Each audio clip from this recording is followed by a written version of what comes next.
বুবলির ডিভোর্স হয়নি।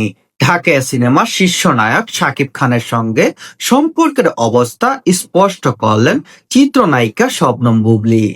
সাফ জানিয়ে দিলেন, শাকিব খানের সঙ্গে তার এখন আনুষ্ঠানিক বিচ্ছেদ বা ডিভোর্স হয়নি।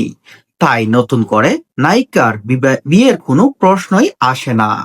শাকিব খানের জন্য নতুন পাত্রী খোঁজার খবরের প্রসঙ্গ টেনে বুবলি বলেন, এটা যার যার ব্যক্তিগত সিদ্ধান্ত।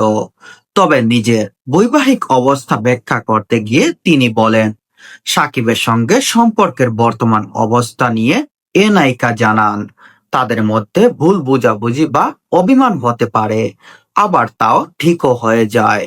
বুবলি জোর দিয়ে ফের বলেন, আমাদের এখনো ডিভোর্স হয়নি। বিষয়টা নিয়ে অনেকেই হয়তো দ্বিধাদ্বন্দ্ব থাকেন, তাই পরিষ্কার করলাম। এ বিষয়ে পডকাস্টে বুবলি শুধু শাকিব খানের সঙ্গে সংসারের বর্তমান অবস্থায় নয়, নিজের প্রথম প্রেম এবং মিডিয়া পাড়ায় বিভিন্ন গুঞ্জন নিয়ে খোলামেলা কথা বলেন।